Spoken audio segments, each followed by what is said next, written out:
सभी भक्तों का स्वागत है। लोग भूमिका पढ़ रहे हैं भगवत गीता की। अब बात यहाँ पे आप देख रहे हो समाप्त हुई थी कि विभिन्न देवों की पूजा या सेवा का अनुमोदन नहीं कर रही है भगवत गीता, और भगवान की प्रेममय सेवा के बिना जीव सुखी नहीं हो सकता है। और हमने यह भी सुना कि जीव सुख की इच्छा करता है। तो एक प्रश्न बन सकता है कि जब भगवत गीता अनुमोदन नहीं कर रही है देवताओं की पूजा करने का, तो लोग देवता की पूजा कर क्यों रहे हैं? जब ये सिद्धांत है कि भगवान की प्रेममय सेवा से, भक्तिमय सेवा से ही हम सुखी हो सकते हैं, तो क्यों कर रहे हैं देवताओं की पूजा? तो इसीलिए यहाँ पे कहा जा रहा है कि भगवत गीता में विभिन्न देवों की पूजा या सेवा करने का अनुमोदन नहीं किया गया। उसमें कहा गया है का भगवत गीता 7वां अध्याय 20वां श्लोक, कामस्तैस्तैर्हृत ज्ञानाः प्रपद्यन्ते अन्य देवताः तम तम नियममास्थाय प्रकृतया नियतः स्वया। जिनकी इच्छा है कामस्तैस्तैर हित, हित मतलब अपहृत, खींच लिया, छीन लिया, ज्ञान, क्या छीन लिया? ज्ञान छीन लिया। किसका ज्ञान छीन लिया? क्या किसने ज्ञान छीना है? काम। काम इच्छाओं के कारण जिनका ज्ञान छीन लिया गया है। क्या ज्ञान? मैं कौन हूं, मैं आत्मा हूं, ये भूल गए हैं। ये ज्ञान बिल्कुल बिल्कुल विस्मृत रहता है कि नहीं? देखिए श्लोक तो आप समझ रहे हैं, बार बार श्लोक को जीवन में देखने का प्रयास करेंगे तब विश्वास हो जाएगा। क्या आप हम देख पा रहे हो कि जगत में लोग काम इच्छा, भाई काम से अच्छा अर्थ हमें मतलब मकान बनाना है, परिवार करना है, जगत में प्रसिद्धि प्राप्त करनी है, इन इच्छाओं से अंधे हुए जा रहे हैं। वो नहीं देख पा रहे हैं कि हमारा जीवन क्षणिक है, कुछ समय के लिए। क्या हम सब देख पा रहे हैं इस बात को? यस। तो इस कारण से प्रपद्यन्ते अन्य देवता। अब एक प्रश्न बन जाएगा कि क्या भगवान नहीं दे सकते इन इस वस्तुओं को? ये प्रश्न भी बन सकता है। भगवान दे सकते हैं, लेकिन वो इतने अंधे हैं कि वो देख नहीं पा रहे कि भगवान भी दे सकते हैं इन वस्तुओं को। Does that make sense?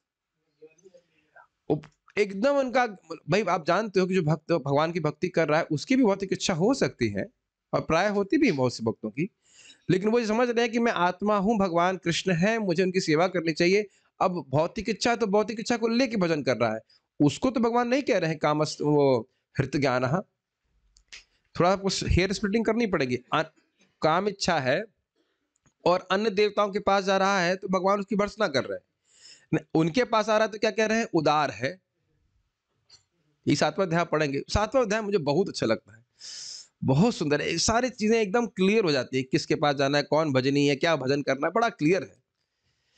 अपने पास कृष्ण के पास आ रहा है तो कह रहे उदार है। 4 प्रकार के लोग आते हैं, उसमें क्या है? अर्थार्थी भी आता है, कहते हैं उदार है। लेकिन जिनकी जो देवताओं के पास जा रहे हैं उनको भगवान कह रहे हैं कि उनका जो ज्ञान है वो काम इच्छाओं से हर लिया गया है, वो अपने स्वरूप को ही नहीं समझ पा रहे। इसलिए कह रहे हैं प्रपद्यन्ते अन्य देवता। क्या प्रमाण है कि उनका ज्ञान हर लिया गया है? प्रपद्यन्ते अन्य देवता। Does that make sense? कोई चीज दिख रहा है, रिजल्ट दिख रहा है, उससे आप कारण का अनुमान कर लेते हैं, कार्य से कारण का अनुमान कर लेते हैं। कार्य क्या दिख रहा है आपको यहाँ पे बताइए? अन्य देवताओं की शरण में जाना। इसका मतलब है कि वह अपने स्वरूप को नहीं समझ रहा है। ये बहुत इंपॉर्टेंट श्लोक है। अपना स्वरूप कैसा है? आप दवा नहीं खा रहे हो? अच्छा, ठंडा गर्म, ठीक। तो अ, अपना स्वरूप क्या है? शाश्वत। और देवता कैसे हैं? नश्वर। तो जो व्यक्ति शाश्वत है वह नश्वर की पूजा कर रहा है, तो वो अपने स्वरूप को नहीं समझ रहा है, तभी तो अज्ञान में है, तभी तो वह पूजा कर रहा है। Does that make sense? Simple. और फिर क्या करता है? क्यों ना पूजा में करता क्या है? तो कहते हैं तम तम नियमम आस्थाया। उन उन नियमों में, जो उन देवताओं की पूजा के नियम होते हैं, उनमें वह विश्वास, आस्था मतलब विश्वास से स्थित रहते हुए रहता है। क्यों? प्रकृतिया नियता, वो अपनी प्रकृति के अनुसार नियत रहता है। जो तमोगुणी लोग हैं उनको उस प्रकार के नियम अच्छे लगेंगे। अब हम लोग को कहा जाए कि रात के 12 बजे जा करके आप बलि दीजिए कहीं बकरे की, उसमें क्या कहते हैं, शमशान घाट में, you not be very much excited about it. What what is this? नहीं ना, कोई कोई आकर्षण नहीं होगा, बल्कि भयानक लगेगा, अरे क्या बातें कर रहे हैं। लेकिन कुछ लोग ऐसे महात्मा हैं जो इस प्रकार से बड़े उत्साहित रहते हैं। अच्छा है कि नहीं? ये कुछ दिख पा रहा है, ऐसे लोग होते हैं। अगर चलिए ये होगा, दूसरा मान लीजिए कोई कहे बहुत बड़ा यज्ञ किया जा रहा है अब, जिसमें खूब आहुति होगी, ये होगा, हाको डाको, तब भी आप कहेंगे ना, हमारी कोई रुचि नहीं है। और उन लोगों को जरा बोल दीजिए कि भाई आधा घंटा तो गीता प्रवचन के लिए आ जाइए, तो कहते हैं हमारे पास समय नहीं है। समझ में आ गया? प्रकृति नहीं आता से। ठीक है, ये ध्यान दीजिए कि हम लोग जब भगवत गीता पढ़ रहे हैं तो केवल प्रकृति के नियत होकर के नहीं कर रहे हैं, शास्त्र आज्ञा से कर रहे हैं। Does that make sense? Okay. You can come little near and can read. जिनकी बुद्धि भौतिक इच्छाओं में, जब तक आप आ रहे हैं तो मैं पढ़ लेता हूँ, तो माइक व्यवस्था की। जिनकी बुद्धि भौतिक इच्छाओं द्वारा चुरा ली गई है, वे देवताओं की शरण में जाते हैं और वे अपने अपने स्वभावों के अनुसार पूजा के विशेष विधि विधानों का पालन करते हैं। और ये ध्यान दीजिएगा एक और बात की, वह देवता भी उसी गुण से प्रभावित रहते हैं। समशीला भजंती वही, ये बात थोड़ी समझ में नहीं आएगी। जो यक्ष राक्षस है वह भी प्राय रजगुण से प्रभावित रहते हैं, तो उन्हीं की प्रकार से, उन्हीं की स्वभाव वाले लोग उनकी पूजा करते हैं। भूत प्रेत तमोगुण में रहते हैं, तो उनकी पूजा करने वाले भी तमोगुण में रहते हैं। आप लोग प्रथम स्कंद के दूसरे अध्याय के लास्ट के सेक्शन में है, श्री ऐश्वर्य प्रदीप सभा समशीला भजंती, वे दोनों पितृभूत प्रजेशादीन श्री ऐश्वर्य प्रदीप सभा, ये शब्द, ये श्लोक है, सेकंड पार्ट है, सेकंड का सेकंड पार्ट है। ये हम लोग पढ़ चुके हैं कि कौन भजनीय है। तो वह ये बात आई कि जो लोग जिस गुण से प्रभावित होते वह भी ऐसे ही देवता की पूजा करते हैं जो उस गुण से प्रभावित होता है। और आप लोग शायद सुन रहे हो तो शायद नॉर्मल लगता हो, but what a profound knowledge, is it not? Profound knowledge of Bhagavad Gita. Profound को हिंदी में क्या कहेंगे मतलब पता नहीं। इट इज अमेजिंग, गंभीर, बहुत ही अद्भुत ज्ञान है इसके बारे में। तो शायद ही किसी को भारत में भी पता होगा ये बात कि लोग अलग अलग देवताओं की पूजा कर रहे हैं और सब लोग एक ही स्तर पे नहीं है। ये हमको ये तो प्रभुपाद की कृपा है कि हम ये सब बातें सब मालूम चल रही हैं, नहीं तो हम लोग यही मानते ना कि जो इसकी पूजा कर रहा है जिसको माने सब सही है। तो ये स्पष्ट समझ में आ रहा है। ठीक है, यहाँ पढ़िए आप। यहाँ यह स्पष्ट कहा गया है, यहाँ यह स्पष्ट कहा गया है कि जो वासना द्वारा निर्देशित होते हैं वे भगवान कृष्ण की पूजा ना करके देवताओं की पूजा करते हैं। जब हम कृष्ण का नाम लेते हैं तो हम किसी सांप्रदायिक नाम का उल्लेख नहीं करते। कृष्ण का अर्थ है सर्वोच्च आनंद, और इसकी पुष्टि हुई है कि परमेश्वर समस्त आनंद के आगार हैं। थोड़ा समझिए। क्या था शब्द? कृष भूवाचक शब्द ऋणाचा निवृत्तिवाचक तयोर एक्यो परम ब्रह्म अभिधीयते। एक शब्द भूला, तयोर एक्यो परम ब्रह्म अभिधीयते। कृष शब्द जो है ये सत्तावाचक है। भूवाचक मतलब पृथ्वी नहीं, भू मतलब सत्ता। कृष कृष्ण कृष कृष कृष शब्द इसमें कृष्णा है, कृषि नहीं, कृष कृष कृष भूवाचक शब्द ऋणाच निवृत्तिवाचक। ऋणा शब्द जो है वो निवृत्ति, निवृत्ति अर्थात अत्यंत असीमित आध्यात्मिक सुख। तो जिनकी सत्ता ही आध्यात्मिक सुख में स्थित है उन्हें कृष्ण कहा जाएगा। तो अब जो कृष्ण है, जो आनंद है, आनंद को कौन से संप्रदाय में डालेंगे आप? ये समझ में आ गया प्रभुपाद जी बात क्यों कह रहे हैं? ये डेफिनेशन ही है कि कृष्ण को इसलिए क्योंकि परम सत्य आनंद, क्योंकि परम सत्य की सत्या ही आनंदमय है, इसलिए उनको कृष्ण कहा जाता है। कृष्ण शब्द से अभिधीत कहा जाता है। अभिधीत का मतलब बोला जाता है। जैसे यही सब ऐसे सुना था ना आपने, रमन्ते योगिनो नन्ते सत्यानंद चिदात्मनि इति राम पदे नासौ परम ब्रह्म अभिधीयते। क्योंकि योगी जन भगवान के नाम रूप गुण लीला में आनंद, अनंत आनंद की अनुभूति करते हैं, इसलिए ऐसे सच्चिदानंदमय भगवान को राम कहते हैं, अर्थात आनंद देने वाले। वही कृष्ण का अर्थ है कि कृष्ण अर्थात अत्यंत आनंद की सत्ता, जिनकी सत्ता मतलब एग्जिस्टेंस। अब सत्ता मतलब समझ रहे हैं उसको क्या समझाऊं मैं? अस्तित्व, हाँ, उनका अस्तित्व ही आनंदमय है। तो अब ये बड़ा रोचक बात है कि आनंद को कौन से संप्रदाय में डालेंगे आप? आनंद को ऐसे मतलब सूर्य का तेज तो किसी संप्रदाय में नहीं रखा जाएगा ना, अग्नि को किसी संप्रदाय में तो नहीं रख सकते, तो आनंद को किसी संप्रदाय में रखेंगे क्या? तो यही प्रपात कह रहे हैं कि आनंद के आगार है, आप उनको किसी संप्रदाय में नहीं बोल सकते हो, वो सभी के भगवान है। यस, हम सभी आनंद की खोज में लगे हैं। आनंदमयोभ्यासात्, वेदांत सूत्र 1:1-12। भगवान की ही भांति जीव चेतना से पूर्ण है और सुख की खोज में रहते हैं। भगवान तो हमेशा सुखी हैं, और यदि जीव उनकी संगति करते हैं, उनके साथ सहयोग करते हैं, तो वे भी सुखी बन जाते हैं। भगवान इस मर्त्यलोक में सुख से पूर्ण अपनी वृंदावन लीलाएं प्रदर्शित करने के लिए अवतरित होते हैं। अपने गोप मित्रों के साथ, अपनी गोपिका सखियों के साथ, वृंदावन के अन्य निवासियों के साथ तथा गायों के साथ उनकी लीलाएं सुख से ओतप्रोत थीं। वृंदावन की सारी जनता कृष्ण के अतिरिक्त अन्य किसी को नहीं जानती थी, परंतु भगवान कृष्ण ने अपने पिता नंद महाराज को भी इंद्रदेव की पूजा करने से निरुत्साहित किया, क्योंकि वे इस तथ्य को प्रतिष्ठित करना चाहते थे कि लोगों को किसी भी देवता की पूजा करने की आवश्यकता नहीं है। उन्हें एकमात्र परमेश्वर की पूजा करनी चाहिए, क्योंकि उनका चरम लक्ष्य उनके भगवान के धाम को वापस जाना है।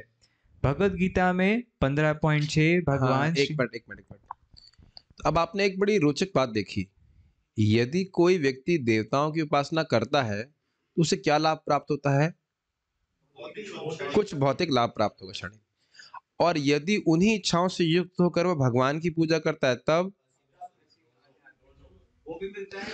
भौतिक वस्तुएं मिलती ही हैं और वह शुद्ध भी होता है और क्रमशः भगवान के धाम की तरफ जाता है, जहां उसको हमेशा हमेशा के लिए सुख मिल जाएगा। अब एक प्रश्न और भी बनेगा, जब वो मतलब वो भौतिक इच्छा भगवान से भौतिक इच्छा क्यों मांग रहा है?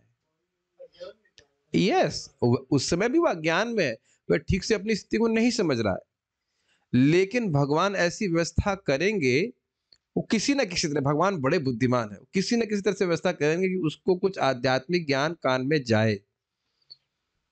आप हंसेंगे, हमारे एक रिश्तेदार थे, वो एक दिन क्लास में आए, कह रहे हम क्लास में नहीं आएंगे। क्यों नहीं आएंगे? हमको तो वैराग्य होने लगा। हम सोच रहे हैं कि हम इतनी मेहनत क्यों कर रहे हैं, हम तो बहुत कम में काम चला सकते हैं। वास्तविकता है इस प्रकार से। तो कहीं कहीं लोग, लेकिन वो कान में तो गया है ना, वो एक बार कथा कान में जाती है तो वो बैठी रहती है, कभी ना कभी दोबारा विवेक आ जाता है व्यक्ति को।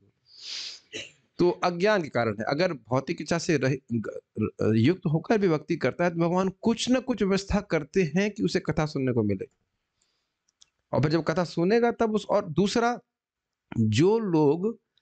जो भक्त भौतिक इच्छाओं से रहित हैं उनके सुख को वो देखेगा, तब को लगेगा कि हम इन सब चीजों में क्यों, हम भक्ति भी करें तो इन चीजों से युक्त होकर क्यों करें? Doesn't make sense. तो ये बहुत बड़ा एडवांटेज एक भक्त को मिलता है, एडवांटेज मतलब लाभ मिलता है। जो भगवान की भक्ति कर रहा है तो भगवान न सिर्फ केवल उसको वस्तु दे रहे हैं, अभी उसके साथ वह उसकी बुद्धि को सही बुद्धि भी प्रदान करेंगे। ये बहुत अच्छी बात है कि तुमको, ये भगवान की कृपा ही है कि हम भोग से विरक्त होकर के भगवान की ओर उन्मुख हो जाए। और एक बार होना है बस, ये अनादिकाल अनंत काल में एक बार बस ये स्विच चेंज हो गया, फिर आप भगवान के पास चले जाओगे। मेरी बातें समझ में आ रही, मैं क्या कहता हूँ? एक बार ये क्लिक कर गया कि ना, इस जगत में मैं सुखी नहीं हो रहा और भोग में कोई दम नहीं है। केवल बात करने की बात नहीं है, एक बार क्लिक क्लिक समझते, यस यस, समझ में आ गया। बोला तो बहुत बार जा रहा होता है लेकिन कुछ सुनाई नहीं दे रहा होता है, तो कभी कभी सुनाई पड़ गया तो फिर व्यक्ति उधर प्रयास बिल्कुल नहीं करेगा, बस भगवान की भक्ति का प्रयास करेगा और पार हो जाएगा। नहीं, आप ऐसा नहीं कह सकते कि अप्लाई नहीं हो पाता। आप मंगल आरती क्यों जा रहे हैं, आप बताओ? मंगल आरती आप बताइए, आप अपने आपसे आप पूछे कि क्यों जा रहे हैं? क्या प्रसिद्ध होने के लिए, या कुछ हम क्या बोलना चाहें, स्त्री प्राप्त करने के लिए या धन प्राप्त करने के लिए? उसके लिए तो मंगल आरती नहीं जा रहे ना, ऑब्वियसली आप नहीं जा रहे हैं। अभी भी आप देखिए ना, कितना भौतिक इच्छाओं से विरक्ति हो गई। और बहुत से लोग, ये मैं सुना हूं कान से, मैंने सुना है कि नोएडा या दिल्ली से बाकी बिहारी का दर्शन करके चले जाते हैं, बिजनेस चालू करते हैं। फिर मैंने सुना है, शायद सत्य में, मतलब मैं तुम्हें देखा नहीं हूं। तो अब भगवान की भक्ति कर, बहुत अच्छी बात है, कर रहे हैं, लेकिन मतलब 1.5 घंटा ऑलमोस्ट 2 घंटा आना 2 घंटा जाना, ताकि इसलिए ये विश्वास है कि बाकी बिहारी के दर्शन से हमारा बिजनेस बहुत बढ़िया चलेगा। तो अभी भी उनको थोड़ा प्रगति करने में थोड़ा सा समय लगेगा। हैं? अब भाई हम डिटेल नहीं जानते, चाबी आती हो या मान लो चाबी आती तो चाबी चल के तो आएगी नहीं, पोस्ट से तो भिजवाएंगे नहीं, कोई आदमी लेके आएगा, लेके जाएगा, जो कुछ भी होता हो। या जैसे बालाजी का भी हम सुनते हैं, बालाजी ना, जहाँ पे 1 करोड़ चढ़ाएँगे, 2 करोड़ आएगा, 4 करोड़, ऐसे कुछ नियम है।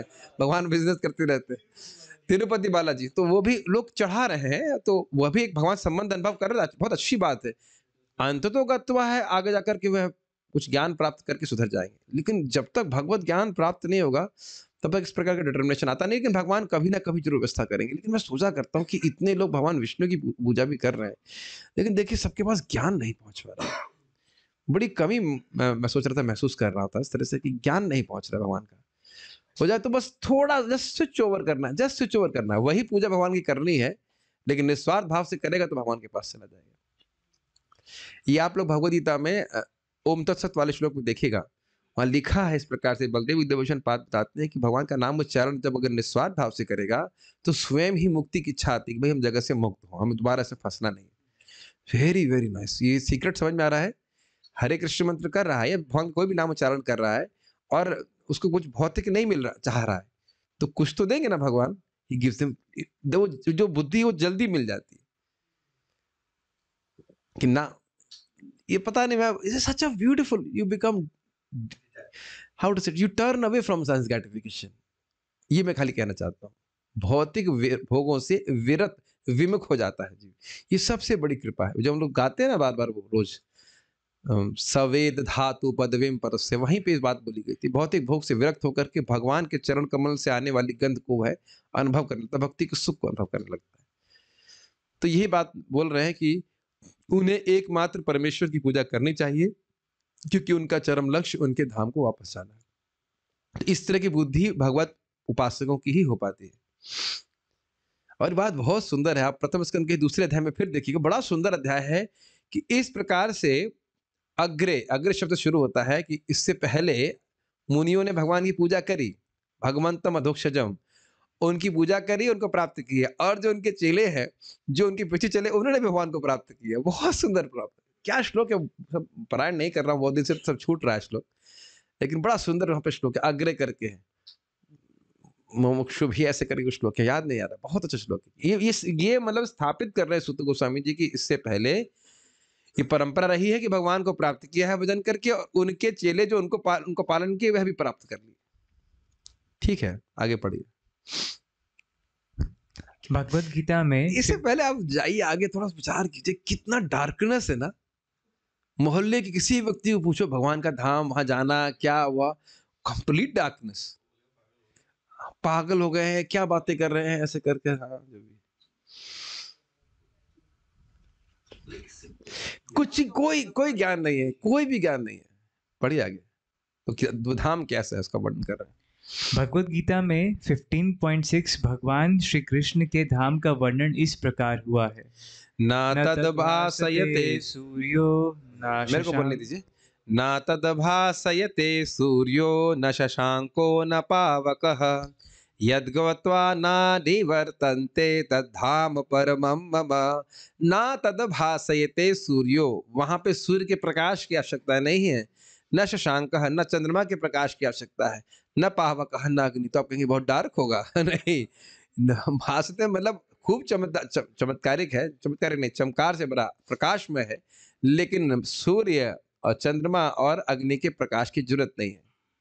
तब एक प्रश्न बनेगा कि वहां पे अग्नि नहीं है, अरे अग्नि नहीं है तो माता यशोदा खाना कैसे बना रही है? सब है। अगर आप कहोगे कि यहाँ है और वहां कुछ नहीं है, क्या वहां पे चंद्रमा नहीं है?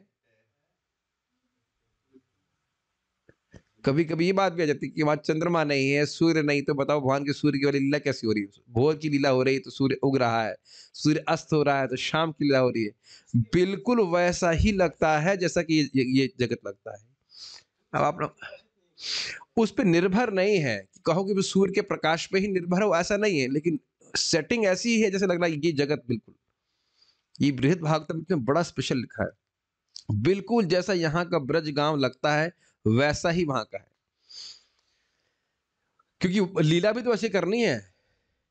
अगर लीला ऐसी हो कि सब कुछ मतलब बिल्कुल ऐश्वर्यमय लगे, तो फिर नहीं समझ में आएगा कि ये तो गांव का लड़का है। हम गोलोक की ही बात कर रहे हैं विशेष रूप से, लेकिन फिर भी अद्भुत अद्भुत ऐश्वर्य वहां प्रकाशित होते हैं। कब हम बृहद भागवत में पढ़ा पाएंगे पता नहीं, किस जन्म में हो जाएगा, मुझे लगता है इस जन्म में हो जाना चाहिए, है ना। बहुत सुंदर है। पता नहीं आप लोग का WFS चलेगा कि नहीं चलेगा, जब तक चलेगा भगवान से प्रार्थना है। अच्छा, वहाँ चले गए तो क्या हो सकता है कि हम अन्य देवताओं की तरह वापस आ जाएँ? देवता के लोग जो है कहते हैं ना, यद गत्वा ना निवर्तन्ते, वहाँ जा कर के कभी वापस नहीं आना पड़ेगा। क्यों नहीं आना पड़ेगा? क्योंकि वापस आने का कोई कारण नहीं है। भगवान है, असीमित सुख है, काहे को आएँगे? कहाँ की बात कर रहे हैं? तद धाम परमम मम, वो धाम, परम धाम और किसका है? कृष्ण कह रहे हैं मेरा है। ये नहीं कह रहे किसी देवता का, ना शिव जी का, ना ब्रह्मा जी का, ना किसी का, मेरा धाम है। तो अगर वाकई विश्वास है, प्रभुपाद जी कहते हैं वो धाम ऐसा सच्चा है जैसे सूर्य चंद्रमा, सूर्य दिखता है कि नहीं, चंद्रमा दिखता है कि नहीं, भक्तों को बार बार श्रवण करके सहज विश्वास होता है, जो कि वस्तु तो है, सहज विश्वास होता है कि भगवान का धाम है।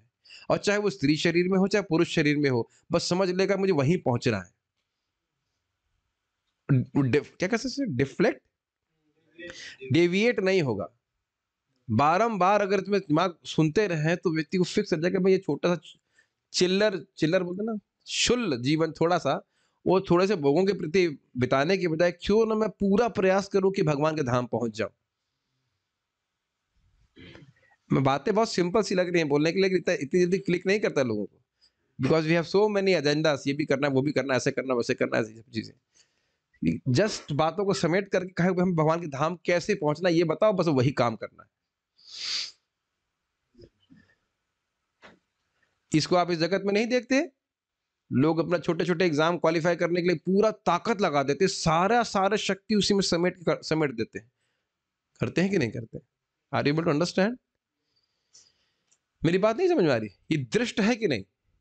IAS निकालने के लिए सारी शक्ति समेट के बस खाना पीना छोड़ देते हैं कुछ 5-6 घंटे के लिए, बाकी सारी उसमें सारी शक्ति झोंक देते हैं, कहा जाए तो। इस प्रकार से अगर विश्वास है व्यक्ति तो फिर उस प्रकार से करेगा, नाम जप करेगा, भक्ति करेगा, भागवत पढ़ेगा, जो चीजें भगवान का प्रेम दिलाने में समर्थ है तुरंत उन्हीं को करने में लगा रहेगा और लगा ही रहेगा। यस, पढ़िए। मेरा परम धाम ना तो सूर्य या चंद्रमा द्वारा, ना ही अग्नि या बिजली द्वारा प्रकाशित होता है। जो लोग वहां पहुंच जाते हैं वे इस भौतिक जगत में फिर कभी नहीं लौटते। और मुझे हंसी ये आ रही है कि भक्त भी अभक्तों की बात सुन लेते हैं और कदाचित अभक्त ने कह दिया कुछ, तुम लोग कुछ कर नहीं रहे हो। हाँ, मैं तो कुछ सही कह रही है। यही ब्रह्मा जी के बाद अगर कोई मिले तो हमको यही तो मिले। मैं ये सब बातें इसलिए बोल रहा हूँ कि मुझे सामने भक्तों को देख रहे हैं कैसे ड्रॉप कर देते हैं भक्ति, है ना। और बहुतों को तो धन कमाने की जरूरत ही नहीं होती, बहुत लोगों को धन कमाने की जरूरत नहीं है और है अभी भी, लेकिन लोग उसमें पड़े हुए हैं। अरे हमारे तो आप लोग सामने थे ना, आए हैं घर छोड़ करके, घर छोड़ के नहीं, घर से लात खा करके, क्षमा की जगह से शब्द इस्तेमाल कर रहे हैं, घटना से लिटरली लात खा के, यहाँ तक कि आत्महत्या करने वाले थे। यहाँ आए, अच्छा वातावरण दिया, प्रसाद खिलाया, कीर्तन कराया, जप कराया, कथा सुनाई, फिर ठीक हो गए, फिर उसके बाद नरक भोगने के लिए वहां चले गए और वही काम कर रहे हैं जो पहले कर रहे थे। मतलब क्या माया है बताइए। अरे क्या और मेरे से नहीं मिले हुए, जानते यहाँ पखिया होगा तो पकड़ लिया जाएगा शायद, पता नहीं क्या माया है बताइए। तो इसलिए जो प्रपात बोल रहे हैं लगता बहुत सिंपल है, लेकिन उसको जिससे डाइजेस्ट नहीं कर पा रहा है कि इंसान का मानव जीवन का एकमात्र कर्तव्य भगवान के पास जाना है। Basically wind up, is it not? काम खत्म, चलो। यही तो प्रपात कह रहे हैं ना, काम खत्म, काम खत्म करो चलो। लेकिन हम यहाँ पे एक नया सर्कस है ना, तंबू के तंबू गाड़ना चाहते हैं, ये तंबू गाड़ो वो तंबू गाड़ो। बड़ा लंबा जीवन भगवान ने ब्रह्मा जी की उम्र बराबर दे दी है, क्या कर सकते हैं, इतनी लंबी उम्र काटने के लिए कुछ चाहिए ना। ठीक है कि नहीं? जस्ट एक्चुअली वेरी सिंपल, कितना सिंपल भी है। एक बार कोई कृष्ण बोले, महाप्रभु का शब्द है, और वह अन्यों की निंदा नहीं करे, तो उसका उद्धार महाप्रभु कह रहे हैं कि मैं स्वयं करूंगा। ये अपने मन से तो नहीं बोले, चेतन भागवत में बड़ा ये प्रेरणादायक लगता है।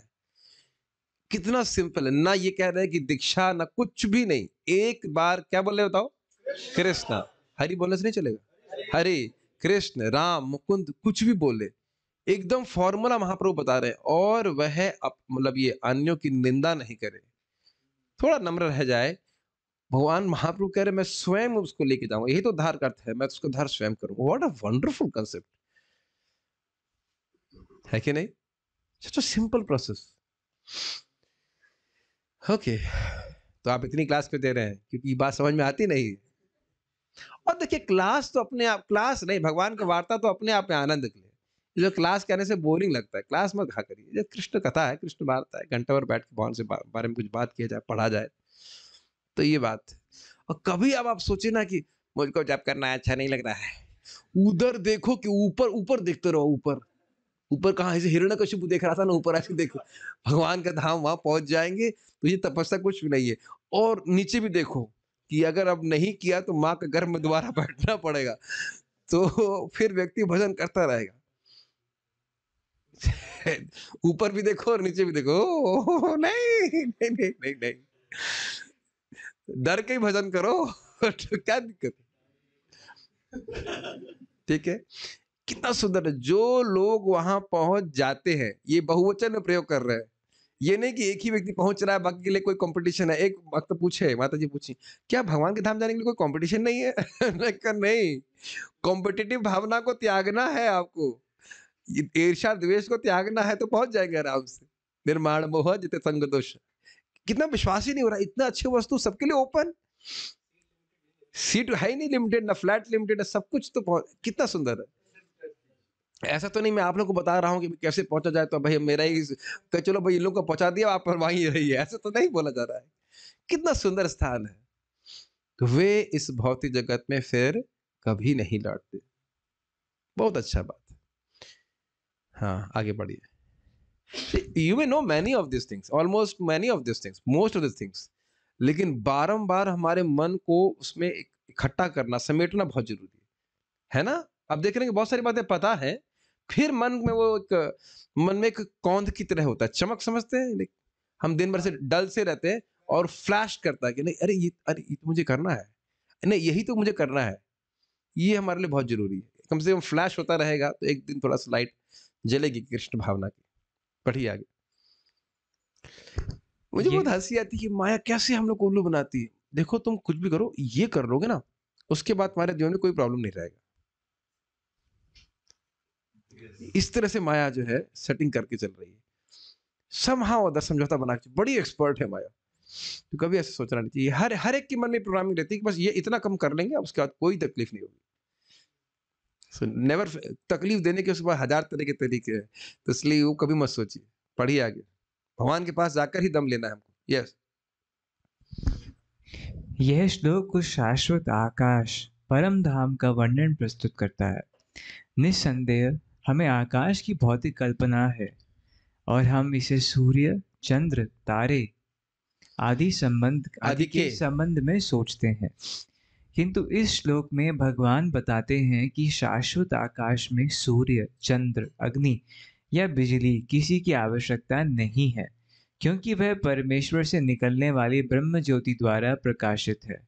हम अन्य लोकों तक पहुंचने का कठिन प्रयास कर रहे हैं, लेकिन परमेश्वर के धाम को जाना कठिन नहीं है। यह थोड़ा थोड़ा ध्यान दिया आपने? प्रपात क्या बोल रहे हैं? प्रपात का कटाक्ष देखा आपने यहाँ पे? तुम चंद्रलोक पे जाने का कितना कठिन प्रयास कर रहे हो, क्या चंद्रलोक शाश्वत है? और आप ये सोच लीजिए कि भाई अगर आप वैदिक तरीके से चंद्रलोक जाएं तो वहां रहने को मिलेगा कि नहीं मिलेगा? 10,000 साल तक। और जिस तरह से साइंटिस्ट जा रहा है, वो आज तक कुछ नहीं मिल पाया है, पहुंच भी नहीं पा रहे हैं। और मकान बनाने की तो बात ही छोड़िए, मकान बनाने के लिए मजदूर कहाँ से लाएंगे? मजदूर भी तो इंपोर्ट करने पड़ेंगे। मानो अगर भाई उनके हिसाब से सब कुछ खाली है, तो अगर फ्लैट बनाना है, कुछ करना, तो वहां पर ऐसा तो नहीं कि वहां संतान उत्पन्न करेंगे, उन्हीं से मकान बनाएंगे। मकान बनाने के लिए तो मजदूर चाहिए, वो भी यहाँ से जाएंगे। कितना परिश्रम, उसमें कितने लोग मर जाएंगे, मर गए हैं, ठीक है। और उसके कंटेक्स्ट में प्रभुपाद एकदम जैसे ना एक सेल्समैन की तरह बता रहा है कि भाई ये देखो, ये वस्तु देखो, ये इसकी कॉस्ट टू वैल्यू रेशियो भाई साहब ये है कि आप चंद्रमा में पहुंचने का प्रयास कर रहे हैं और वह नश्वर है, और उसके लिए बहुत कठिन प्रयास। और इधर देखिए, भगवान का धाम है, आप भगवान की भक्ति करो, सहज है भक्ति करना, ऐसे जीवन सुखी हो जाता है। और अंत तो गत्वा आपको भगवान के पास बिल्कुल आराम से पहुंच जाओगे, तो क्यों नहीं इसको स्वीकार करते? और इतना आसान अगर होता है बात समझना, तो ये करोड़ों अरबों डॉलर, मैं शायद मतलब शब्द भी कम यूज कर रहा हूँ, और अधिक ही से ट्रिलियंस बिलियंस में खर्च हो रहा है। वो समझ में आ रहा है? नहीं समझ में आ रहा है। जितना पैसा उसमें खर्च हुआ, क्या भक्ति के प्रचार में खर्च कर रहे हैं? हाँ, बताइए। हाँ, सभी चंद्रमा से पत्थर लाने के लिए कुछ उन्हें कितने करोड़ों रुपए खर्च कर दिए। ये सब स्थिति है। तो ये देख, मानव जीवन को अगर थोड़ा सा शास्त्र ज्ञान मिल जाए तो कहाँ पहुंच जाएंगे, लेकिन बेवकूफी में व्यर्थ कर रहा समय। पढ़िए आगे, ये धाम क्या है इसके वर्णन करना है। यह धाम गोलोक कहलाता है। ब्रह्म संहिता में 5.37 इसका अति सुंदर वर्णन मिलता है। गोलोक एव निवसत्य अखिलात्म भूतः। गोलोक एव निवसति, गोलोक में ही श्री कृष्ण निवास करते हैं। अखिलात्म भूता, अच्छा वहां निवास करते होंगे तो यहाँ नहीं रहते होंगे? नहीं, अखिलात्म भूता, फिर भी सभी जीवों के हृदय में भी निवास करते हैं। अच्छा, यस। भगवान अपने धाम गोलोक में नित्य वास करते हैं, फिर भी इस संसार से उन तक पहुंचा जा सकता है, और ऐसा करने के लिए वे अपने सच्चिदानंद विग्रह के रूप को व्यक्त करते हैं, जो उनका असली रूप है। जब वे इस रूप को प्रकट करते हैं, तब हमें इसकी कल्पना करने की आवश्यकता नहीं रह जाती कि उनका रूप कैसा है। ऐसे काल्पनिक चिंतन को निरुत्साहित करने के लिए ही वे अवतार लेते हैं और अपने श्याम सुंदर स्वरूप को प्रदर्शित करते हैं। परम पूज्य राधा गोविंद महाराज पे बड़ा विनोदपूर्ण रूप से कहते हैं कि देखो भाई, भगवान जब बार बार आ रहे हैं, तब यहाँ हल्ला हो रहा है कि निराकार है। ये सोचने वाली बात है ना। अभी भगवान 5-4 साल पहले आए, उसका फिर 5 साल पहले आए, और बुद्ध भगवान के रूप में भी आए। भगवान तो बारंबार आ रहे हैं, देव तिरियंग नरादिशु, और फिर भी हल्ला हो रहा है कि भगवान निराकार है। और मानो भगवान कभी ना आए तो तब तो एकदम उनकी बात पुष्ट हो जाएगी, भाई भगवान निराकार है।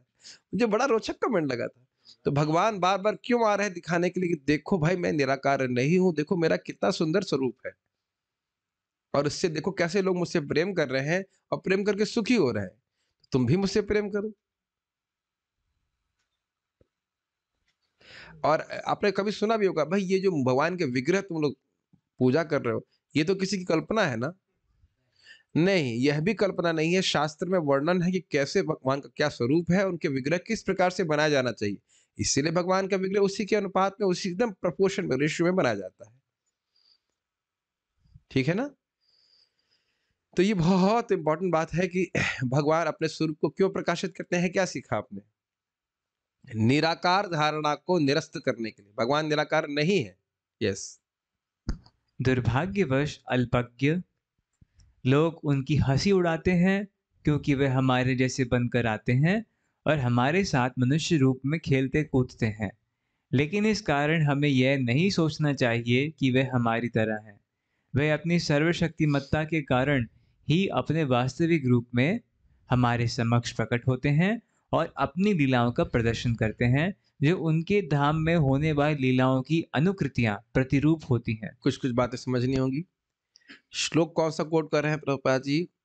अवजानन्ति माम मूढ़ा मानुष्यम तनुमाश्रितम परम भावम अजानन्तो मम भूत महेश्वरम। 9वें अध्याय का है, जैसे समझ रहा हूं।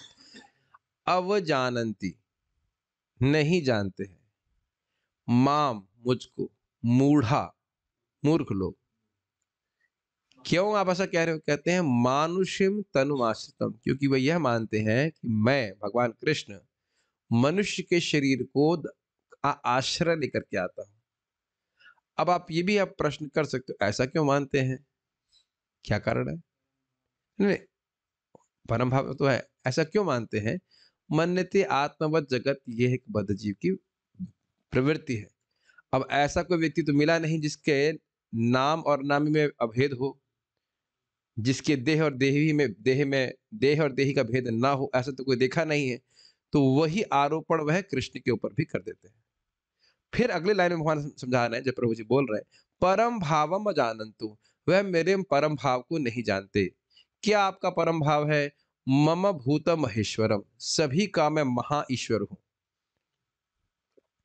अब मानो कृष्ण जो ग्वाले जैसे लग रहे हैं, या सुंदर एक नाटककार के रूप में लग रहे हैं, उनको देखकर कौन मानेगा कि सारे ब्रह्मांड उनके अंदर है? आप लोग सोच रहे हो कि जो असुर लोग ना, वो तो असुर हैं ऐसे-ऐसे ना। आप ही के सामने कोई व्यक्ति हो, कृष्ण आ जाए, मानो भगवान करे आ जाए, तो अब आप देख कर के अंदाजा लगा लेंगे कि ये सब सारे ब्रह्मांड इन्हीं से निकल के आ रहे हैं, महाविष्णु के स्रोत भी यही हैं, बताइए। तो अवजानंती का अर्थ यहाँ पे भी और होगा कि कभी उन्होंने परंपरा में भक्तों के संग बैठ करके कुछ सुना नहीं है। ये भी एक कारण है। भगवान को केवल देख लेने से समझ में नहीं आ जाता कि भगवान है। कि शिशुपाल नहीं देख रहा था, जरासंध नहीं देख रहा था, दुर्योधन नहीं देख रहा था। दुर्योधन को तो भगवान ने अपना विराट रूप भी दिखाया, तब भी कह रहा नहीं तो माया कर रहा है। इसीलिए भगवान कहते हैं उपदेक्षन्ति ते ज्ञानम ज्ञानिनस् तत्त्वदर्शिनः। गुरु के पास जाकर के वैष्णव के संग बैठ करके भगवान की बात समझ में आती है। अरे भगवान की बात छोड़िए, हमारे ही ग्रुप में एक डिवोटी, नए डिवोटी माता जी आए, तो मुझे ऐसा लगा कि ये तो हाउस वाइफ है, तो कुछ ऐसे बस हाउस वाइफ होंगी बस, और कुछ ज़्यादा पढ़ी नहीं होंगी। बाद में उनके जो रिलेटिव ने बोला कि एमबीए है। हमने कहा यहाँ किसी व्यक्ति को देख के नहीं मालूम चलता है कि वो एमबीए है क्या है। मैं ये नहीं कह रहा हूँ कि एमबीए हो जाने से कोई व्यक्ति अधिक योग्य हो जा रहा है, और ये भी नहीं कह रहा हूँ कि हाउस वाइफ होने से कोई अयोग्य हो रहा है। योग्यता योग्यता तो भगवान की भक्ति करने से है, लेकिन भौतिक योग्यता तो देख कर नहीं मालूम चल रही ना। Does that make sense?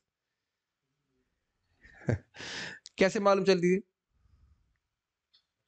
सुन करके, किसी को भी देख करके आप कुछ नहीं समझ सकते। देख के समझ लेंगे कि हमारे अमरनाथ प्रभु कहां से है।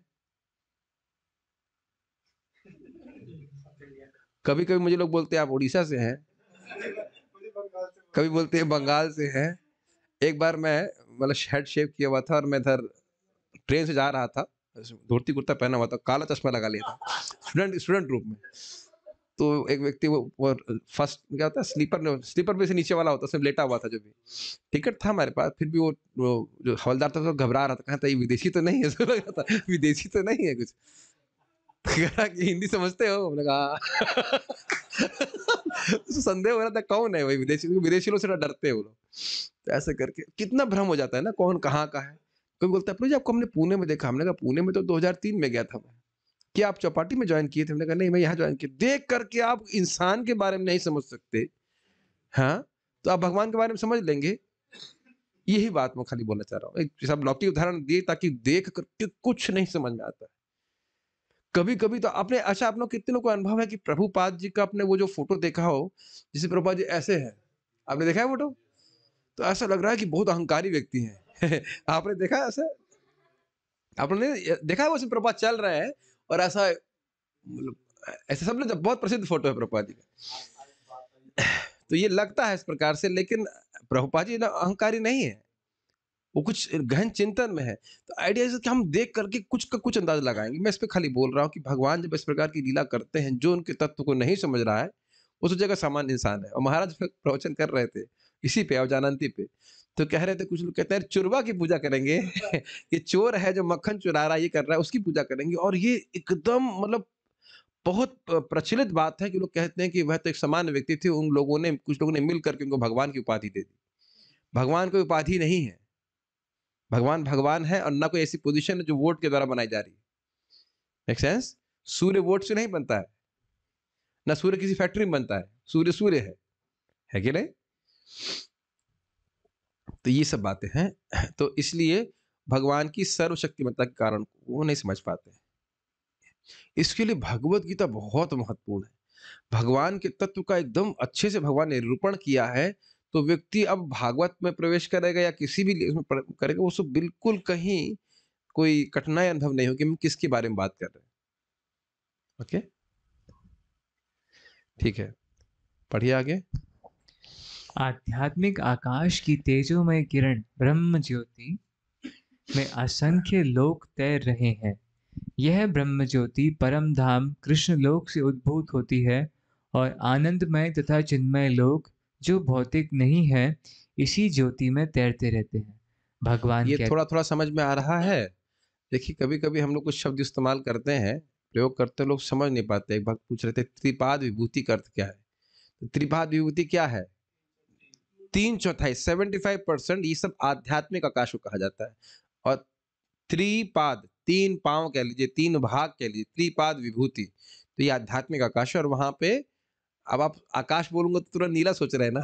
ये भी एक दिक्कत है। जो देखा वही सोच रहे हैं ना, आकाश अभी करेंगे, अभी नहीं नहीं मजाक बनेगा, लेकिन आप सोचिए जैसे बोलूंगा आध्यात्मिक आकाश तो एकदम से मन में आ जाएगा कि नीला आकाश, लेकिन जो भी कलर हम नहीं जानते सर, पीला पीला मैंने सुना है आपसे, तेजोमय है जो भी रहता हो, वह ब्रह्म ज्योति है। वो कहाँ से आ रही बताइए? भगवान श्री कृष्ण के दिव्य वपु से आ रही, शरीर से आ रही। और उसी में क्या है, तैर रहे हैं, अनंत वैकुंठ तैर रहे हैं, और उसके एक छोटे से भाग में बादल है, और उसमें सारा भौतिक जगत है, उसमें सारे ब्रह्मांड है, तो वह भी ब्रह्म ज्योति में ही है। ये बात ब्रह्मा समझा रहे हैं। आप कहेंगे अब तो रिपीट कर रहे हैं, हाँ इसलिए रिपीट कर रहा हूँ कि अगर कुछ ध्यान ना दिया हो तो समझ में आ जाए। माइक पे बताइए, पूछिए क्या प्रश्न करना चाहते हैं। जी अनंत वैकुंठ, बहुत सारे वैकुंठ मतलब कई श्लोक है ये। हरिधाम सुतेषु तेषु, हरिधामसु बहुवचन में, देवी महेशु गोलोक नाम निधामित तले च तस्य, देवी महेश हरिधाम सुतेषु तेषु, ते ते प्रभाव नित्या विहिताश्च येन गोविंदमादि पुरुषम तमहं भजामि। धामशु शब्द बहुवचन में, तो भगवान के धाम जो अनेक है, जैसे भगवान के अनेक विष्णु स्वरूप है, और हर वैकुंठ में एक विष्णु स्वरूप अधिष्ठित है, अधिष्ठाता है, सॉरी अधिष्ठाता है। जैसे गोलोक के अधिष्ठाता कौन है? स्वयं रूप श्री कृष्ण। तो उसके बाद प्रद्युम्न, अनिरुद्ध, ये सब, और उसके बाद और उनके विस्तार, तो ये सब विस्तार में भगवान अपने विष्णु स्वरूपों में एक वैकुंठ में एक विष्णु स्वरूप रहता है, जो उस वैकुंठ के मुखिया कह लीजिए, उन्हीं की सब पूजा करते हैं, ये है। ठीक है, जैसे ही आप वैकुंठ आदि के बारे में चर्चा करने लग जाए, ये जगत कितना इंग्लिश हिंदी में नगण्य लगता है, इनसिग्निफिकेंट लगता है ना। देखिए ये चर्चा अगर हम रोज सुबह शाम करेंगे तो ऐसे ही जिंदगी भर लगेगा, और जैसे बंद कर देंगे वैसे बहुत महत्वपूर्ण लगने लग जाएगा। और ये बात समझ लीजिए कि सुबह शाम चर्चा करेंगे तो जिस तरह से आप सोच रहे हो वैसे दूसरा व्यक्ति नहीं सोच रहा है, उसको जगत बहुत महत्वपूर्ण लग रहा है। It may seem very simple to you, लेकिन आप नियमित रूप से अगर भगवान के बारे में श्रवण करेंगे तो बिल्कुल लगता है ना कि जगत की उपलब्धि कोई मतलब नहीं, तभी भगवान के पास जा सकेंगे, समझ लीजिएगा। मैं इससे पहले आगे बढ़ूं, आयन प्रभु को बड़ा सुंदर स्टेटमेंट है, कहते हैं कि unless our eyes are in the spiritual world, how can our feet be in the spiritual world. जब तक हमारी दृष्टि भगवान के धाम पर नहीं है, हमारे चरण वहां कैसे पहुंचेंगे? इधर का ही समेटते रहेंगे, ये प्रॉब्लम वो प्रॉब्लम, और जिंदगी में हमेशा प्रॉब्लम बनी ही रहेगी। ठीक है ना? बहुत अच्छी बात है, इस पर विचार करना चाहिए। मैं भगवान के पास हमारे सामने एक भक्त हैं बैठे हुए जो बोल रहे थे, मर जाऊं चाहे मैं नरक में भी जाना हूं, लेकिन मैं पढ़ाना नहीं छोड़ूंगा। ऐसा कहता, क्या तो बात हो, मतलब मैं तो चुप था, मैं सोच रहा क्या बोल रहे हैं, कुछ सोच नहीं रहे। इतना मतलब आसक्ति कि मर जाए नरक में चले जाए, लेकिन हम एक बार नरक देख लेंगे तो कहेंगे अरे बचाओ, हेल्प। अज्ञान में आदमी कुछ भी बोल देता है। अरे भाई भगवान के धाम जाने में बहुत आनंद है, और भगवान भी तो चाह रहे हैं ना, कोई क्वालिफिकेशन थोड़ा बता देख रहे हैं। हम क्या बंदरपंथी छोड़ दे, बंदरपंथी समझ रहे हैं ना? वो बंदर के सुराही में गुड़ रखा हुआ है, उसने हाथ अंदर डाल रखा है, वो गुड़ नहीं छोड़ना चाहता, इसलिए सुराही में अटका हुआ है, इसलिए पकड़ा हुआ है। वो सुराही को पकड़ा हुआ है उस लोगों ने, तो वो भी फंसे हुए। What a stupidity is it not? चलिए आगे बढ़ते हैं। हाँ कुछ बोलना चाहते हैं?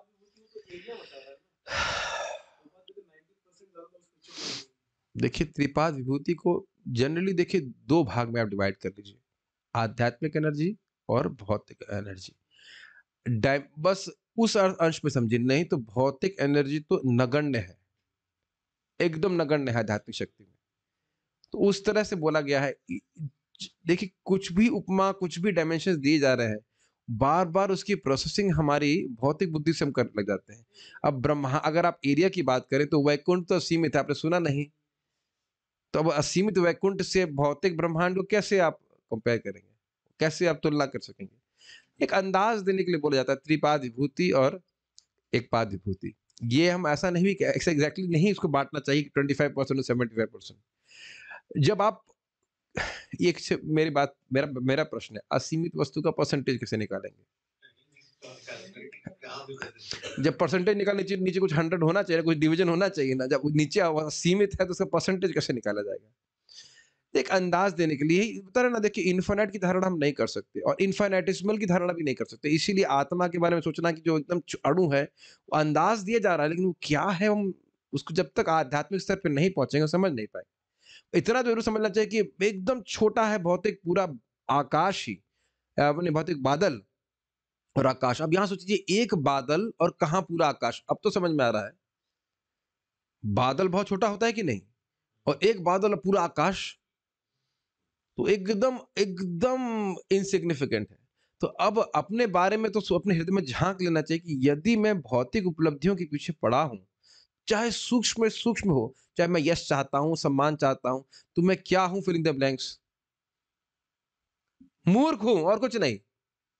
चाहे यश की बात करें, चाहे धन की बात करें, चाहे कुछ भी बात करें, आप कोई भी इस इच्छा को आप देख रहे हैं तो कम से कम विवेक तो जागृत होना चाहिए। ये मूर्खतापूर्ण इच्छा है, इनका कोई प्रयोजन नहीं। कौन जानेगा बताओ हमको? और कितने लोग, मान लो कितने लोग भी जान भी नहीं जगत के, तो भी क्या फर्क पड़ता है? डोंट थिंक कि ये सब बातें भक्तों को परेशान नहीं करती हैं। यश की इच्छा भी बहुत डिफरेंट कर देती। तो ये सब इच्छाएं भगवत धाम जाने में रोड़ा है। रोड़ा मीन्स बैरियर, ऑब्स्टेकल। इसको अपने विवेक के द्वारा त्याग देना चाहिए। इसके लिए इसमें नहीं भक्ति कर रहा हूं, मुझे भगवान के पास वापस जाना है। ठीक है, ओके। और भगवान केवल बड़ा ही नहीं है, क्या लिखा है देखिए, यह ब्रह्म ज्योति, फिर से पढ़िए। यह ब्रह्म ज्योति परम धाम कृष्णलोक से उद्भूत होती है और आनंदमय तथा चिन्मय लोक जो भौतिक नहीं है इसी ज्योति में तैरते रहते हैं। ये लाल क्यों किया गया है स्पेशली, समझ रहे हैं बात? ऐसा नहीं है कि वो हमेशा रहते हैं बस, और वो बस हमारे इसी तरह के जगत के हैं। हम तो कल्पना भी नहीं कर सकते, उनकी प्रकृति भी बिल्कुल अलग है। ये भी तो फायदा देखिए आप, नहीं समझ रहे हैं? स्वर्ग भी भौतिक है कि नहीं, ब्रह्मलोक भौतिक है, उसकी भी धारणा नहीं कर सकते वहां कितना सुख है। और ये जो सुख है आध्यात्मिक जगत का सुख, वह तो पूरी तरह चिन्मय है और वह भी असीमित। अब भी ना प्रयास किया जाए तो मूर्खता कहलाई जाएगी। और मालूम भी चल गया कि कैसे जाना है, तब भी प्रयास न करे, बहुत महामूर्खता कहलाएगी। एक महामोह और महामोह, इस तरह मूर्खता और महामूर्खता। हमारे गुरु महाराज को बोल रहे थे, the greatest misfortune in Kaliyuga is that we don't realise our good fortune. हमारा सबसे बड़ा दुर्भाग्य है कि हम अपने सौभाग्य को नहीं समझ रहे हैं कि हरे कृष्ण मंत्र करके, हीटर जलाकर, कंबल ओढ़ करके हरि नाम कर रहे हैं। जंगल में जाकर के बारिश सहते हुए नहीं करना है, पत्ते खा के नहीं करना है, प्रसाद लेकर करना है भजन। तब भी कोई ना करे तो बताइए क्या? अब उसको उससे उससे दुर्भाग्य किसको माना जाएगा? पढ़िए। भगवान कहते हैं ना तद भासते सूर्यो ना शशांको न पावका यद गत्वा न निवर्तन्ते तद्धाम परमम मम। जो ऐसे इस प्रेम प्रेम से बोलते हैं भगवान जी। जो इस आध्यात्मिक आकाश तक पहुंच जाता है उसे इस भौतिक आकाश में लौटने की आवश्यकता नहीं रह जाती। भौतिक आकाश में यदि हम सर्वोच्च लोक ब्रह्मलोक को भी प्राप्त कर लें, चंद्रलोक का तो कहना ही क्या, तो वहां भी वही जीवन की परिस्थितियां जन्म मृत्यु जरा व्याध तथा जरा होंगी। थोड़ा ये समझना होगा कि ब्रह्मलोक में बुढ़ापा, बीमारी नहीं होता है, और वहां भी लोग जन्म और मृत्यु इस प्रकार से नहीं होती है जैसे कि हम लोग सोच रहे हैं कि माँ के घर में बैठना होगा। लेकिन एक बात प्रपात आइडिया देने के लिए कह रहे हैं, स्ट्रिक्टली स्पीकिंग ब्रह्मलोक में जन्म नहीं होता है इस तरह से। ब्रह्मा जी का आप जन्म देख रहे हैं ना, उस तरह से नहीं हुआ कि माँ के घर में बैठे हुए हैं, उनको कष्ट हो रहा हो, ऐसा कुछ नहीं है। बट मृत्यु का भय वह स्वयं बोले कि हाँ मेरी भी मृत्यु होती है। अब स्वाभाविक सी बात है, उनकी मृत्यु हमारी तरह नहीं होती है। अब आखिर भाई सोचने वाली बात है कि मान लो ब्रह्मा जी की मृत्यु हुए, आखिरी दिन चल रहा है ना, तो अब वो बूढ़े हो गए हैं, उनसे चला नहीं जा रहा है। तो ऐसे तो होता नहीं, देवताओं में भी वृद्धावस्था नहीं होती, आप जानते हो, लेकिन फिर भी मृत्यु होती है। काश हम सभी लोग इसी प्रकार से शाश्वत समय के टाइम फ्रेम में हमेशा रहे, तो जगत में हम लोग कभी झगड़ा नहीं करेंगे। बातें समझ में आ गई? मेरी बात समझ में आई मैं क्या कह रहा हूँ? अगर शाश्वत टाइम फ्रेम में रहेंगे तो इधर की छोटी छोटी बातों को बिल्कुल छोड़ते हुए चलेंगे। बहुत बिल्कुल छोटी छोटी बातें हैं, मैं कल बोलूंगा इस पे ही। विमान में आप बोल भी चुका हूँ, विमान में ऊपर उठ जाते हैं तो हर वस्तु आके छोटी लगती है, नगण्य लगती है। और अगर कदाचित ऊपर से आपको मतलब लोग दिखेंगे ही नहीं झगड़ा करते, पहली बात तो ये है कि नहीं। काश ये हमारे चित्त में उतर जाए, बस बस देखिए। नहीं तो लोग समोसे के लिए भी लड़ते हुए दिखते हैं, है कि नहीं? गलत तो नहीं कह रहे ना? वो उसे देख के मुझे याद आ गया, लोग समोसे के लिए भी झगड़ा करते हैं। घर में झगड़ा नहीं किया कभी? मुझे याद है बचपन में मैंने एक ब्रेड एक्स्ट्रा खा लिया था तो मेरी बहन झगड़ा, तुमने ब्रेड मेरी से खा ली। अरे भाई, ऑब्वियसली लाइक चाइल्डिश थिंग्स। लेकिन वही बड़े होकर भी लोग इसी प्रकार से झगड़ों में पड़े रहते हैं। भूल जाना है, मानव जीवन कुत्ते बिल्लियों की तरह लड़ने के लिए नहीं है, प्रभुपाद जी का शब्द। पढ़िए आगे। भौतिक ब्रह्मांड का कोई भी लोक संसार के इन 4 नियमों से मुक्त नहीं है। सारे जीव एक लोक से दूसरे लोक में विचरण करते रहे हैं, किंतु ऐसा नहीं है कि हम यांत्रिक व्यवस्था करके जिस लोक में जाना चाहे वहां चले जाएं। यदि हम किसी अन्य लोक में जाना चाहते हैं तो उसकी विधि होती है। छोटा सा उदाहरण, भाई आप लोगों को मान लो अमेरिका जाना हो तो क्या है, बस अपना बोट में बैठ जाइए, पहुंच जाएंगे। है ना? या हवाई जहाज में से हवाई जहाज में रस्सी बांध दीजिए, पहुंच जाएंगे। टिकट, अरे साहब टिकट से पहले इन्होंने क्या बोला, जान लीजिएगा, वीजा लेना पड़ेगा। ऐसा नहीं कि टिकट प्राप्त किया और पहुंच गए, है ना? ऐसा। और देखिए यहाँ आप एक देश से दूसरे देश में जा रहे हो तो इतना व्यवस्था है इतना सिक्योरिटी, और सोचे चंद्रमा में जाएंगे तो इनको कोई रोकेगा नहीं। कितने आश्चर्य की बात है। यही प्रभात कह रहे हैं कि ऐसा नहीं कि यांत्रिक व्यवस्था होगी तो हम पहुंच जाएंगे। आप लोग वो कथा सुने होंगे, मुझे ठीक ठीक याद नहीं है, लेकिन त्रिशंकु थे ना, त्रिशंकु को अपनी शक्ति के बल पर विश्वामित्र जी फेंक रहे थे, विश्वामित्र थे ना, हाँ, ऊपर फेंक रहे थे जहां पहुंच रहे हो।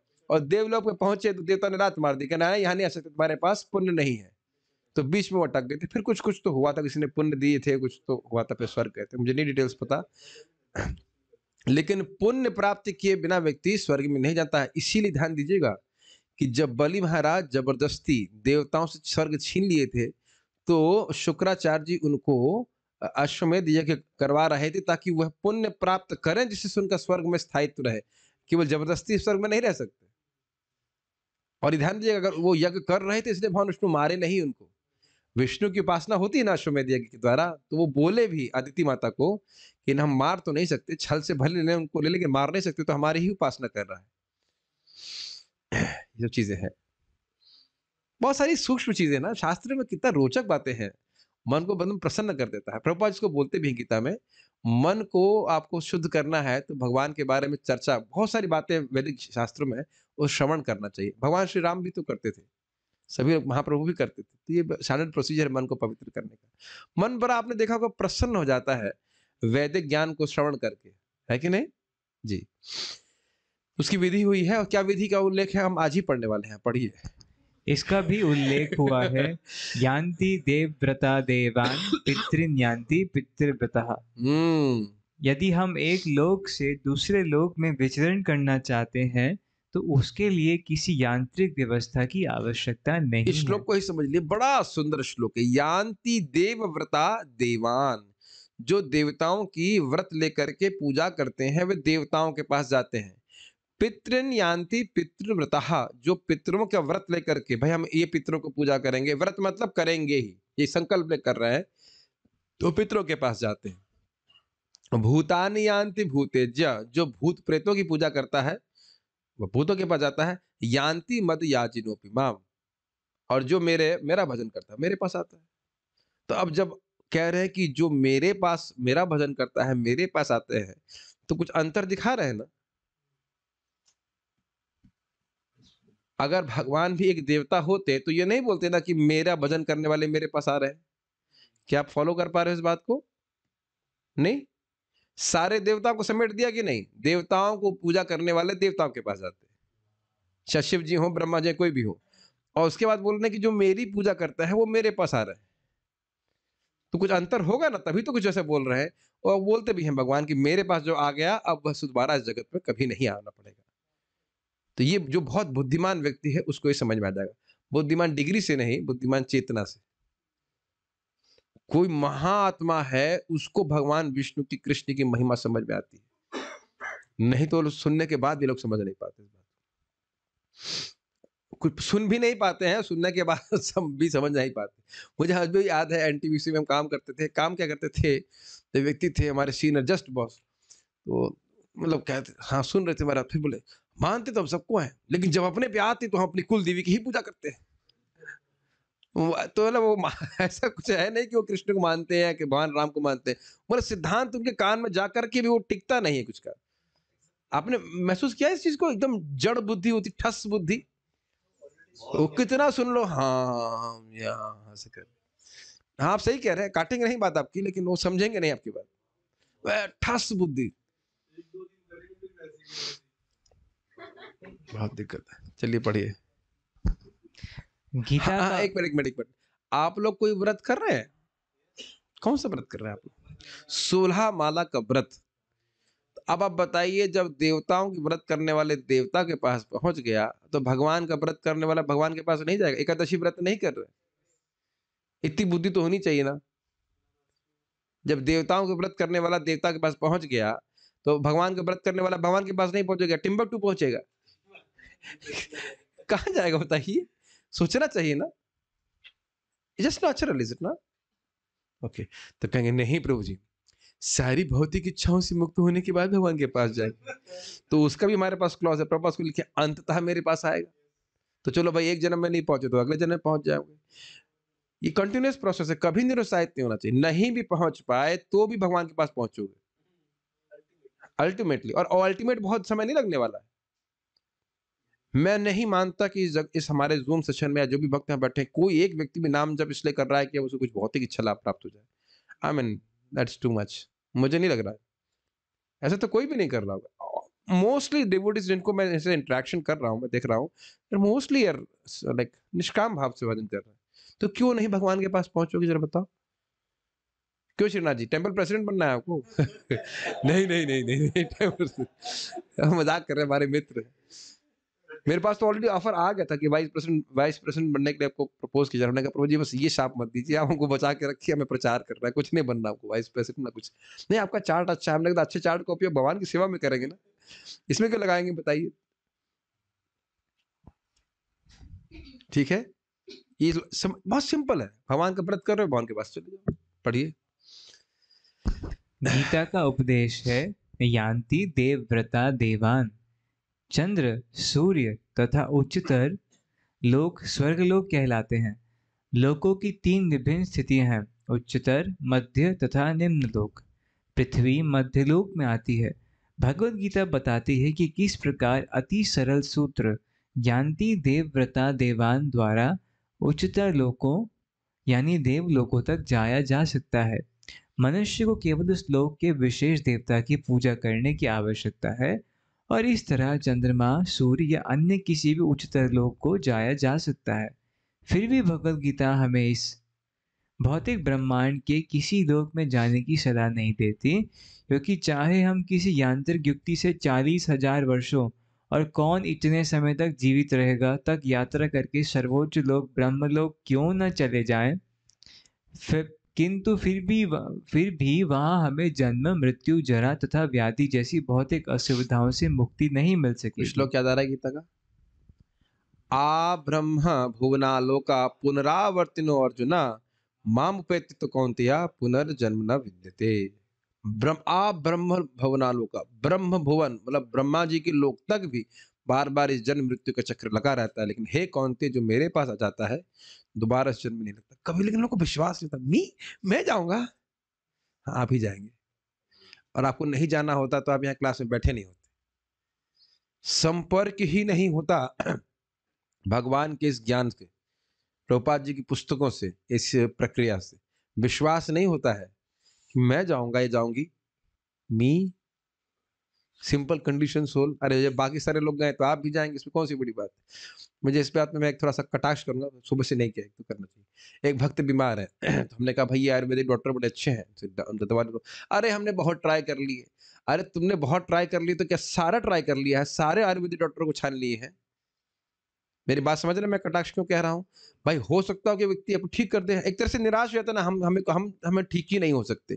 ऐसा मत सोचिए, भगवान जो उपाय दे रहे हैं, मैं बारंबार से कहा करता हूँ, भगवान का उपाय हमेशा अमोघ होता है। ये जो बोल रहे हैं मन मना भव मत भक्तो मद याजी नाम नमस्करो, ये 2 बार बोलने का क्या प्रयोजन है बताइए। कि जो इसको पकड़ लिया और कुछ तपस्या करने की जरूरत नहीं, ये जिसने पकड़ लिया वो भगवान के पास पहुंच जाएगा पक्का। हर दिन जब प्रणाम करें तो याद रखिएगा भगवान इस बात को कि मन मना भव मत भक्त मदयाज इमाम नमस्कार। भगवान को दीप दान कर रहे हैं, भोग लगा रहे हैं, भगवान सोच लिए हैं कि आपको वापस लाना है, या ऐसा कह लीजिए भगवान सोचे थे आपको वापस लाना है, इसलिए ये सब व्यवस्था आपके सामने बनाया है। दोनों ही तरह से आप समझ सकते हैं, दोनों ही बातें घटित होंगी। मैं पहले कई बार उसको बोला, नाम उच्चारण करने वाले की प्रति मति होती है। आप सुने नहीं कि वो भगवान लक्ष्मी जी से कह रहे हैं कि आप, लक्ष्मी जी पूछती हैं आप एकदम से कैसे उठ गए। तो कह रहे मेरा भक्त तपस्या कर रहा है, गीता के आदर्श लोग को बोझ करके तपस्या कर रहा, जाप कर रहा है, मुझे कुछ उसको करना, उसको देना चाहिए। कृष्ण इज वेरी कॉन्शियस कि हम क्या कर रहे हैं, उनके लिए सेवा कर रहे हैं, उनके लिए व्रत कर रहे हैं। कभी भगवान नहीं बोलते पक्का जाओगे। और कोई हाथ खड़ा करो जो सोच रहा है कि नहीं जाएगा, उसको दोष दिया जाए। हाथ खड़ा करना चाहते हैं नहीं, आप जानते हैं डांटने में बहुत एक्सपर्ट। कोई नहीं बचेगा, सब भगवान के पास जाएंगे। ओके, स्वाति कुमारी कर रही, क्यों नहीं जाओगे भाई, क्या दिक्कत है, आप बहुत भारी हो क्या जो कृष्ण को नहीं उठा सकेंगे। मैं तो इतना पतित हूं कि भगवान भी मेरा उद्धार नहीं कर सकते। क्या बात परम पूज्य राधा रमण महाराज बोले, जिंदगी पूरे दुनिया के सारे लोग जम के घोर पाप करें और एक व्यक्ति कृष्ण बोल दे तो भी वो पाप हल्के पड़ेंगे, वो कृष्ण का नाम उड़ा देगा। Hare Krishna Krishna Krishna Hare Hare, Hare Ram Ram Ram Hare. Wonderful is it not. नाम नाम अकार बहुदान जसर। और अगर आपको लग रहा है कि नहीं जा सकते तो फिर क्लास में क्यों आ रहे हैं, यही सीखने तो आ रहे हैं कि हम कैसे जाएंगे, और इधर बोल रहे हैं कि हम नहीं जा सकते। ये क्या कहते हो, विरोधाभास है। क्यों नहीं जाओगे, बहवो ज्ञान तपसा पूता मत भाव मांगता। गीता पढ़िए, भगवान पर बहुत सारे लोग इस ज्ञान की तपस्या के द्वारा, भक्ति के द्वारा मेरे पास आए हैं, आ ही रहे, और अभी भी कोई ना कोई पहुंच ही रहा होगा उनके पास। ये भी सोचने वाली बात है, अभी भी कोई ना कोई इसी ब्रह्मांड से पहुंच रहा होगा। अरे पृथ्वी से ही कोई ना कोई पहुंच रहा होगा, इस्कॉन का डिवोटी ही पहुंच रहा होगा। समझ रहे हैं मेरी बात। तो ये नहीं सोचना चाहिए कि मुकुंद से नहीं, आपको इसलिए छोड़ देंगे कि आप जीवन को उद्धार कर सके, ठीक है। अच्छा क्वेश्चन है क्या, क्वेश्चन थोड़ा पूछ रहा है खाली, इसलिए हैंड रेस करने के लिए बोला कि आप नहीं जा सकते। ये बात इसीलिए भी हैंड रेस कर देते। सुन रहे, कुछ सुन रहे हैं कि नहीं सुन रहे। थोड़ा सा पढ़ के फिर रुकेंगे, बस 5 मिनट्स विल रीड। हाँ, लेकिन जो परम लोक, कृष्ण लोक या आध्यात्मिक आकाश के किसी भी अन्य लोक में पहुंचना चाहता है, उसे वहां ये असुविधाएं नहीं होंगी। ओ फिर क्या कर रहा जाकर। हम लोग असुविधाओं के इतने अभ्यस्त हो गए। अरे क्या वहां बूढ़ा भी नहीं होना पड़ेगा। Very boring is it not. जवान रहना तो बहुत बोरिंग है कि नहीं। कभी आप सोचे कि यही कितना बड़ा एक मतलब है कि जवान ही रहे व्यक्ति। वैसे तो हम लोग को जवानी में भी बीमारी होती है, कोई बीमारी नहीं आए हम लोग बोर नहीं हो जाएंगे। अगर अगर अपनी अभी परिस्थिति को देखें, कुछ भी प्रॉब्लम नहीं है, शरीर में कोई प्रॉब्लम नहीं है, कुछ भी प्रॉब्लम है, तब आपको भी यही प्रॉब्लम लगेगा, कुछ प्रॉब्लम नहीं है, बोर हो रहे हैं। वहां की बात नहीं कर रहा, वहां तो आनंद है, लेकिन यहां आप देखिए अपनी चेतना को, you feel uncomfortable if you are not uncomfortable. आप देखिएगा लोगों को लगता है कुछ करने के लिए नहीं है, मतलब कोई समस्या नहीं समाधान करने के लिए। ये बड़ा सूक्ष्म है। बहुत लोगों को आप अगर किसी को बोल दो चलो आओ भैया, खूब पैसे वाला व्यक्ति, आओ भाई आराम से वृंदावन में रहो, नहीं नहीं ये करना है वो करना है, ये समस्या सॉल्व, वो समस्या सॉल्व करने के अभ्यस्त हो गए बुद्ध जी। तो हम भगवान के पास जाएंगे तो सब समस्या समाप्त होंगी। अब प्रभात थोड़ा उस पर कैटेगराइजेशन करेंगे कि उस धाम में भी क्या क्या अलग अलग कैटेगराइजेशन है, गोलोक धाम है क्या क्या, उसको हम लोग कल सुनेंगे। अभी फाइनली क्लास समाप्त हुई। ठीक है, थक गए बेचारा, सुबह से लगा हुआ है। तो हम लोग अब श्रीमद् भगवद गीता की जय, श्री प्रभुपाद की जय।